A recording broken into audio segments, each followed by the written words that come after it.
Hello everyone, welcome to our channel ऑर्ली study 2.0। आज के इस वीडियो सेशन में हम class 9th English text book Kaveri का फर्स्ट चैप्टर जिसका नाम है how I taught my grand mother to read, इस चैप्टर को लाइन बाय लाइन एक्सप्लेन करेंगे और बीच बीच में जितने भी हार्ड वर्ड्स हैं उनको भी डिस्कस करते हुए चलेंगे। तो चलिए शुरू करते हैं आज के अपने सेशन को। When I was a girl of about 12, I used to stay in a village in North Karnataka with my grandparents. जब मैं 12 साल की लड़की थी तो मैं नॉर्थ कर्नाटका के एक गांव में अपने ग्रैंड पेरेंट्स के साथ रहती थी। स्टे का मतलब होता है रहना, और आपको ये याद करना है कि जो नरेटर है वो कितने ईयर्स की थी जब वो नॉर्थ कर्नाटका में रहती थी। Those days the transport system was not very good, so we used to get the morning paper only in the afternoon. और उस समय जो ट्रांसपोर्ट सिस्टम था वो बहुत ही ज़्यादा अच्छा नहीं था, जिसके कारण मॉर्निंग पेपर हमें अक्सर ही आफ्टरनून को मिलता था, यानी कि दोपहर में मिलता था। The weekly magazine used to come one day left, और जो वीकली मैगजीन्स हुआ करते थे वो एक दिन बाद आते थे। All of us would wait eagerly for the bus, और हम सभी उस बस का इंतज़ार करते थे। ईगरली का मतलब होता है एक्साइटेडली, बहुत ही उत्साह से। तो आपको ये मीनिंग लर्न करना है ईगरली का सिनोनिम्स। ओके, तो हम सभी बहुत ही उत्साह से उस बस का इंतज़ार करते थे जिसमें which used to come with the papers, weekly magazines and the post, जिसमें पेपर्स होते थे, वीकली मैगजीन्स आते थे, और उस समय एसएमएस मोबाइल का ज़माना नहीं था, तो जो भी मैसेजेज होते थे वो पोस्ट के जरिए जाते थे। तो हम सभी को उस बस का इंतज़ार होता था जिस बस में ये सारी चीज़ें होती थी। At the time Triveni was a very popular writer in the Kannada language. आपको ये नेम बिल्कुल बच्चों याद रखना है। त्रिवेणी जो थी वो एक बहुत ही पॉपुलर राइटर थी। राइटर का नेम पूछेगा तो आपको बोलना पड़ेगा त्रिवेणी, ठीक है। और लैंग्वेज भी आपको याद करना पड़ेगा, किस लैंग्वेज की थी, तो कन्नड़ लैंग्वेज की थी, ठीक है। उस समय त्रिवेणी जो थी कन्नड़ लैंग्वेज की बहुत ही पॉपुलर राइटर थी।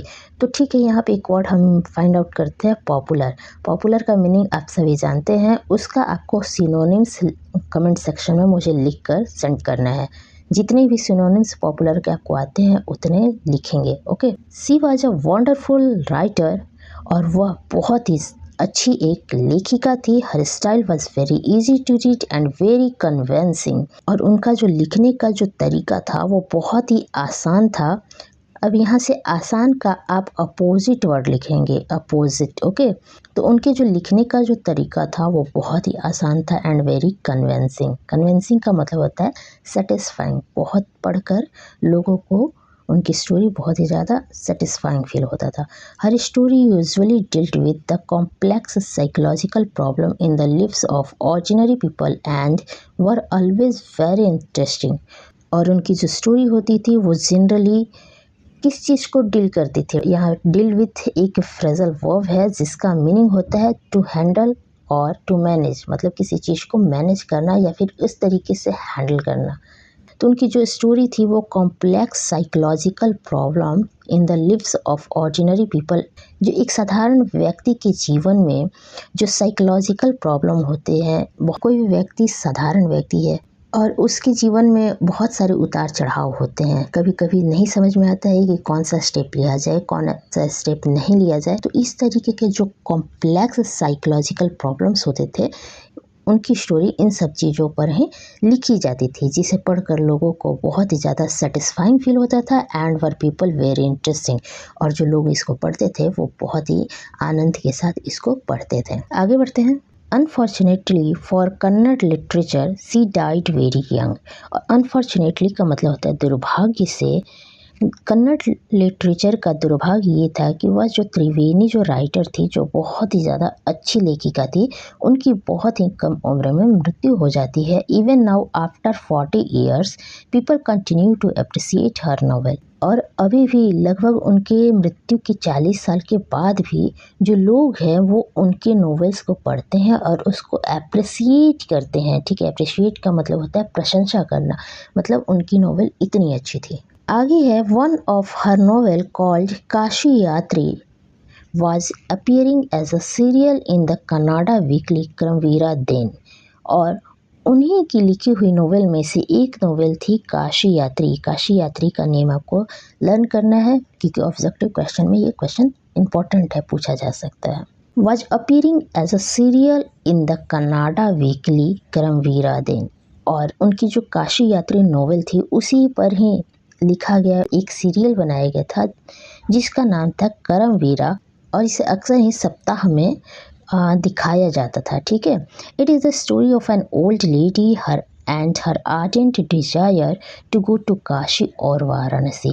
और यह जो स्टोरी थी, कौन सी स्टोरी, काशी यात्री जो स्टोरी थी वह एक ओल्ड लेडी की स्टोरी थी जिसके पास बहुत ही ज़्यादा, आर्डेंट का मतलब होता है पैशनेट, कीन डिजायर। ठीक है, तो जिनके पास एक पैशनेट, डिजायर का मतलब होता है इच्छा, पैशनेट इच्छा थी किस चीज़ की, टू गो टू काशी और वाराणसी, काशी या वाराणसी जाने की इच्छा उनके अंदर बहुत ही ज़्यादा पैशनेट रूप से थी। ऐसी एक ओल्ड लेडी की स्टोरी इस नोवेल में दिखाई गई है। Most Hindus believe that going to Kashi and worshipping Lord Vishweshwara in the ultimate पुण्य। और जो बहुत सारे जो हिंदू हैं वो यह बिलीव करते हैं कि गोइंग टू काशी, काशी जाना, और वर्शिपिंग लॉर्ड विश्वेश्वरा, और लॉर्ड विश्वेश्वर की पूजा करना, इज़ द अल्टीमेट पुण्य। अल्टीमेट का मतलब होता है इवेंचुअल, हिंदी मीनिंग इसका है परम। तो लोग ये मानते हैं कि उनकी पूजा करना परम पुण्य है। This old lady also believed in this. और यह जो ओल्ड लेडी है वो भी इस चीज़ में बहुत ही ज़्यादा बिलीव करती है। And her struggle to go there was described in the novel. और काशी जाने का जो स्ट्रगल था वही इस नोवेल में उस चीज़ को डिस्क्राइब किया गया है। ठीक है, in the story there was also a young orphan girl. Orphan girl का मतलब होता है अनाथ। और इसी स्टोरी में एक बहुत ही यंग ऑर्फन गर्ल की बात कही गई है, who falls in love but there was no money for the wedding, जो कि प्रेम में पड़ी होती है लेकिन उसके पास अपनी शादी करने के पैसे नहीं होते हैं। In the end the old lady gives away all her savings without going to Kashi. और नोवेल के एंड में जो ओल्ड लेडी जो इतने दिनों से स्ट्रगल कर रही थी अब और पैसे इकट्ठा कर रही थी काशी जाने के लिए, उस ओल्ड लेडी ने गिव अवे जो है वो एक फ्रेजल वर्ब है जिसका मीनिंग होता है डिस्ट्रीब्यूट। जो ओल्ड लेडी थी उसने बिना ही सोचे अपनी सारी सेविंग्स उस ऑर्फन गर्ल को की शादी के लिए उसे दे दी। She says the happiness of this orphan girl is more important than worshipping Lord Vishweshwara at Kashi. और जो ओल्ड लेडी थी वो कहती है काशी जाकर लॉर्ड विश्वेश्वर की पूजा करने से ज़्यादा मेरे लिए हैप्पीनेस मुझे देता है उस लड़की की मदद करना। My grand mother Kristika never went to school so she could not read. मेरी जो ग्रैंड मदर है क्रिस्टिका, ये ग्रैंड मदर का नेम भी आपको लर्न करना है। ठीक है, नेवर यूज्ड टू गो, वो कभी भी स्कूल नहीं गई थी जिसके कारण उनको पढ़ना बिल्कुल भी नहीं आता है। Every Wednesday the magazine would come and I would read the next episode of the story to her. और हर वेडनेसडे को वह एक मैगजीन आती थी जिसमें काशी यात्री के नेक्स्ट एपिसोड हुआ करते थे, उस नोवेल को मैं पढ़ती थी। During that time, she would forget all her work and listen with the greatest concentration। और जब मैं वो स्टोरी पढ़ती थी तो मेरी जो दादी माँ थी क्रिस्टिका, वो अपनी सारे काम को, सारी चीज़ों को भूल जाती थी और बहुत ही ज़्यादा कंसंट्रेशन के साथ उस स्टोरी को सुनते थे। अब यहाँ पे एक हार्ड वर्ड आ रहा है, हार्ड वर्ड नहीं है ये, नॉर्मल सही वर्ड है, कंसंट्रेशन। कंसंट्रेशन का आपको सिनोनिम्स कमेंट सेक्शन में लिखकर मुझे सेंड करना है ताकि मैं देख सकूँ आप लोग कितने एक्टिव हैं। और बच्चों इस तरीके के सिनोनिम्स आपके एग्जाम में आ सकते हैं। It is relevant to your examinations. Later she could repeat the entire text by heart. और स्टोरी को फुल कंसंट्रेशन के साथ सुनने के बाद वह जो मेरी दादी माँ थी वो पूरे ही टेक्स्ट को by heart, full of heart अपने पूरे हृदय से उसको फिर से रिपीट करती थी। My grand mother too never went to Kashi, और मेरी जो ग्रैंड मदर थी वो भी कभी भी काशी नहीं गई थी। And she identified herself with the novel's protagonist. Protagonist का मतलब होता है हीरो। किसी भी नॉवेल का जो हीरो है, जो मेन कैरेक्टर है, वो है प्रोटैगनिस्ट कहलाता है। ठीक है, तो मेरी जो दादी माँ थी वो भी कभी काशी नहीं गई थी, और वह खुद को नोवेल की जो मेन कैरेक्टर थी, जो ओल्ड लेडी की बात की गई थी, उसी से वो अपने तुलना करती थी। उसी के जगह वो खुद को रख कर उस स्टोरी को सुनती थी। So more then anybody else she was the one most interested is knowing what happened next in the story and used to insist that I read the serial out to her. और इस कारण से किसी भी दूसरे व्यक्ति से ज़्यादा मेरी जो दादी माँ थी वो बहुत ही ज़्यादा इसके नेक्स्ट एपिसोड में इंटरेस्ट रखती थी, ये जानने के लिए कि इस स्टोरी के नेक्स्ट पार्ट में क्या होता है। एंड यूज्ड टू इंसिस्ट, और वह मुझे इंसिस्ट करती थी, तो वह इंसिस्ट करती थी that I read the serial out to her, कि मैं उसके नेक्स्ट पार्ट को उनके सामने पढूं। After hearing what happened next in Kashi Yatri, she would join her friends at the temple courtyard, where we children would also gather to play hide and seek. और काशी यात्री के अगले पार्ट को सुनने के बाद she would join her friend, वो अपने फ्रेंड्स को ज्वाइन करती थी, उनको इकट्ठा करती थी टेम्पल के कॉर्टयार्ड में। कॉर्टयार्ड मतलब आंगन हो गया, टेम्पल के यार्ड में, ग्राउंड में कह सकते हैं। ठीक है, टेम्पल के ग्राउंड में वो अपने फ्रेंड्स को इकट्ठा करती थी, जहाँ हम सभी बच्चे ऑल्सो गैदर होते थे। हम सभी बच्चे भी वहाँ इकट्ठा होते थे। किस चीज़ के लिए? Play hide and seek, hide and seek खेलने के लिए, लुका छुपी खेलने के लिए। आप देख सकते हैं इस तरीके से वो टेम्पल के यार्ड में वहाँ पे इकट्ठा होती थी। She would discuss the latest episode with her friends, और मेरी जो दादी माँ थी वो अपने फ्रेंड्स से जो लेटेस्ट एपिसोड हुआ करता जिसको मैं पढ़ती थी उसी को वो वहाँ पे जाकर डिस्कस करती थी। At the time I never understood why there was so much of debate about the story, और उस समय मुझे बिल्कुल भी समझ नहीं आता था कि क्यों उन लोगों के बीच इस स्टोरी को लेकर इतना अधिक डिबेट होता है।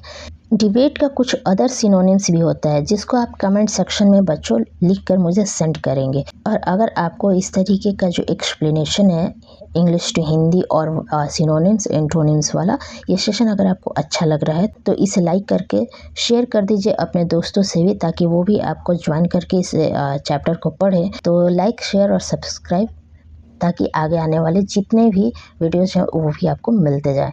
चलिए कंटिन्यू करते हैं। Once I went for a wedding with my cousin to the neighbouring village. एक बार मैं अपनी कज़िन्स के साथ पास के विलेज में वेडिंग सेरेमनी के लिए मैं चली गई। इन those days a wedding was a great event, और उस समय जो शादियाँ होती थी वो एक ग्रेट इवेंट हुआ करती थी। We children enjoyed ourselves thoroughly, और हम सभी जो बच्चे होते थे वो इसके थ्रू बहुत ज़्यादा इंजॉय करते थे। We would eat and play endlessly, और हम सभी वहाँ पे खाते थे और बहुत ही ज़्यादा खेलते रहते थे। Savouring the freedom because all the elders was busy. Savouring का मतलब enjoying it to the fullest, मतलब फुल्ली इंजॉयमेंट हम वहाँ पे करते थे, क्योंकि हमारे जो एल्डर्स हुआ करते थे वो शादी में बिजी होते थे। I went for a couple of days but ended up staying there for a week, और मुझे वहाँ पे 2 या 3 दिन ही रहना था, लेकिन मैं वहाँ पे 1 सप्ताह के लगभग में वहाँ पे रह गई। When I came back to my village, I saw my grandmother in tears. और जैसे ही मैं अपने गांव में वापस आई, मैंने अपनी ग्रैंडमदर की आंखों को आंसू में गीला होते हुए देखा। I was surprised, मैं बहुत ही ज़्यादा सरप्राइज हो गई। For I had never seen her cry even in the most difficult situation. बहुत ही ज़्यादा कठिन सिचुएशन में भी मैंने उनको कभी रोते हुए नहीं देखा था। What had happened? क्या हुआ? I was worried. वरिड का मतलब होता है चिंता करना, तो इसका मीनिंग भी आपको लिखना है कमेंट सेक्शन में। ठीक है, क्या हुआ होगा इस चीज़ के लिए मैं बहुत ही ज़्यादा वरिड थी। आवा इज़ एवरीथिंग ऑल राइट? आवा, क्या सब कुछ ठीक है? Are you okay? और क्या आप ठीक हैं? I used to call her Avva, मैं उनको आवा के नाम से बुलाती थी, which means mother in the Kannada spoken in north Karnataka. Kannada spoken में इसका मतलब मदर होता है, ठीक है। तो मैं अपनी दादी माँ को आवा के नाम से बुलाती थी। सी नोडेड, नोडेड का मतलब होता है सिर हिलाना, ठीक। तो सी नोडेड, उन्होंने सिर हिलाया, but did not reply, but मुझसे कुछ भी रिप्लाई नहीं किया, कुछ भी उत्तर नहीं दिया। I did not understand and forget about it, और मुझे कुछ भी समझ में नहीं आया और मैं इस चीज़ को भूल गई। In the night after dinner we were sleeping in the open terrace of our life, और रात के समय में डिनर के बाद हम सभी ओपन टेरेस पर, अपने घर के ओपन टेरेस पर सो रहे थे। It was a summer night, और यह एक गर्मी की रात थी। And there was a full moon, और जो मून था वो बिल्कुल फुल मून था। Avva came and sat next to me, Avva आई और मेरे पास आकर वो बैठ गई। You can see in this picture किस तरीके से वो उसके पास आके बैठ गई, ठीक है। Her affectionate hands to touch my forehead, और उनका अफेक्शनेट का मतलब होता है लवली, उनका जो लवली हैंड था वो मेरे फॉरहेड पर आकर टच हो रहा था, मतलब वो मेरे फॉरहेड को सहला रही थी। I realised she want to speak, और मुझे इस चीज़ का रियलाइजेशन हुआ कि वह मुझसे कुछ कहना चाहती है।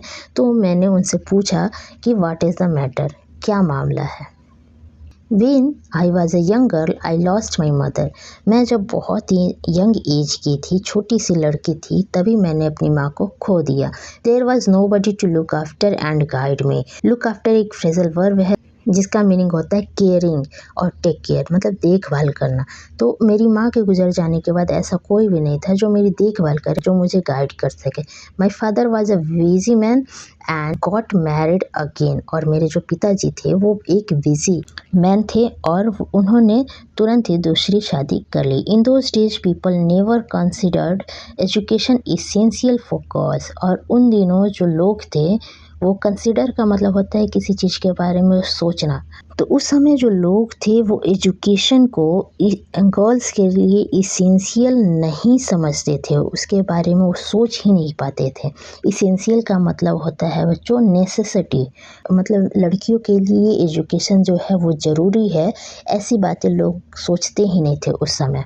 सो I never went to school, और इस कारण से मैं कभी भी स्कूल नहीं गई थी। I got married very young and have children, और मेरी जो शादी थी वो बहुत ही कम उम्र में हो गई, मेरे बच्चे भी हो गए। आई बिकम वेरी बिजी, और उस दौरान मैं बहुत ज़्यादा बिजी हो गई। Later I had grandchildren, और इसके बाद मेरे ग्रैंड चिल्ड्रन हुए। And always felt so much happiness in cooking and feeding all of you, और ग्रैंड मदर के होने के बाद मुझे बहुत ही ज़्यादा खुशी महसूस होती थी। मैं हमेशा खुशी महसूस करती थी अपने बच्चों को, अपने ग्रैंड चिल्ड्रन को खिलाने में, और उनके लिए कुछ अच्छा बना के उनको खिलाने में। At times I used to regret not going to school, और उस समय मुझे इस चीज़ का रिग्रेट होता था कि मैं स्कूल नहीं गई, इस चीज़ का मुझे रिग्रेट था। So I made sure that my children and grand children studied well, और इसलिए मैं हमेशा इस चीज़ के लिए श्योर रहती थी कि मेरे जो ग्रैंड चिल्ड्रन है और चिल्ड्रन है वो अच्छे से अपनी पढ़ाई कर सके, ठीक है। तो ये था आपका फर्स्ट पार्ट। वीडियो अच्छी लगी है तो शेयर कीजिए, सब्सक्राइब कर लीजिए, बेल आइकन को प्रेस कर लीजिए और लाइक भी कर दीजिएगा। चलिए मिलते हैं इसके सेकंड पार्ट में अगले वीडियोज़ में। तब तक जितने भी क्वेश्चंस आपसे पूछे हैं और जितना भी मैंने आपको हार्डवर्क कराया है वो सभी आप कमेंट सेक्शन में भेजें, ठीक है। और अगर आपको ये चेक योर अंडरस्टैंडिंग इस सारे क्वेश्चंस के आंसर चाहिए तो वो भी कमेंट सेक्शन में आंसर टाइप करके भेज दीजिए ताकि मैं समझ सकूं। इसके लिए मुझे कंटेंट बनाना होगा। तो चलिए मिलते हैं अगले वीडियोज़ में। Thank you so much.